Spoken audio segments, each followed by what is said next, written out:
Hello வணக்கம். இது உங்கள் சிவி ஜோன். ஸோ எல்லாரும் எப்படி இருக்கீங்க? இப்போ லைவில் பார்த்தீங்கன்னா திவ்யாவோட அந்த ஒரு விஷயம் வந்து ஹெட்வைட் வந்துட்டு எல்லை மீறி போயிட்டே இருக்கு. யாருக்காவது புரியுதான்றதை கீழே கமெண்ட்ஸில் சொல்லுங்கள்.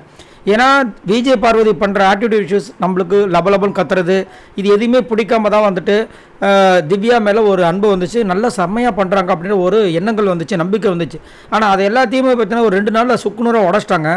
காலையில் பார்த்தீங்கன்னா ரொம்ப ஓவராக பண்ணுறாங்க. கேமரா முன்னாடி வந்துட்டு இன்னத்த மீட்டிங் போகிறது, எங்கேருந்து இவங்களெல்லாம் பிடிச்சிங்கன்னு கேட்குறாங்க. என்னமோ இவங்க மட்டும்தான் வந்து பயங்கரமான ஒரு கண்டஸ்டன்ட் மாதிரியும் நல்ல ஒரு ஒபே பண்ணுற ஒரு ஸ்டூடெண்ட் மாதிரியும், மற்றவங்களாம் வந்து காட்டு மிராண்டி கூட்டங்க மாதிரின்ற வந்து பேசிகிட்டு இருக்காங்க. அதுக்கப்புறம் நீங்கள் கூப்பிட்டாலும் வரமாட்டீங்க, நான் கூப்பிட்டாலும் வரமாட்டாங்க, நான் எது சொன்னாலும் அவங்க கேட்க மாட்டுறாங்க, நான் என்னத்தை பேசுறதுன்னாங்க. அதுக்கப்புறம் வந்து என்ன பண்ணாங்க, ஸ்டைலின்னு சொல்லிட்டு உள்ளே போனாங்க.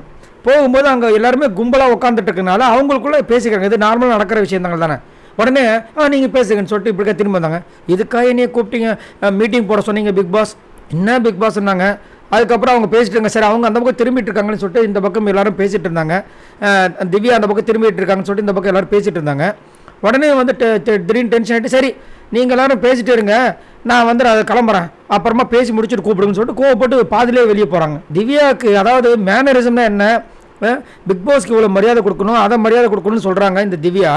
ஆனால் உள்ளே இருக்கிற கண்டஸ்டன்ஸுக்கு கொஞ்சமாவது மரியாதை கொடுக்கணும்னு கொஞ்சமாவது தெரியுதா? பார்த்தீங்களா, வெரி ஒஸ்ட்டு இந்த மாதிரி ஒரு கண்டஸ்டன்ட். ஈவன் இவங்களுக்கு வனிதா அவங்களே பரவாயில்லன்ற மாதிரி இருக்குது. உண்மையாக பார்க்க போனால் முதல்ல வந்துட்டு விஜய் பார்வதி பரவாயில்லன்னு சொன்ன மாதிரி இருந்தது தோணுச்சு. இப்போ வந்து பார்த்தீங்கன்னா திவ்யாவுக்கு வனிதாக்காவே பரவாயில்லன்ற மாதிரி இருக்குது. ஏன்னா ஓரளவுக்கு அவங்களால கொஞ்சம் ஒபே பண்ணுவாங்க. இவங்க அநியாயத்துக்கு அந்த என்ன சொல்கிறது, ஹெட்வெயிட்டில் ரொம்ப ஆடுறாங்க, தலைக்கணத்தில் ரொம்ப ஆடுறாங்க. இது எங்கே போய் முடிய பற்றில. கண்டிப்பாக வந்து விஜய் சேதுபதி வச்சு செய்வார் அப்படிலாம் மாற்று கருத்து கிடையாது. உங்களோட கருத்தை சொல்லுங்கள். பாய் நண்பர்களே.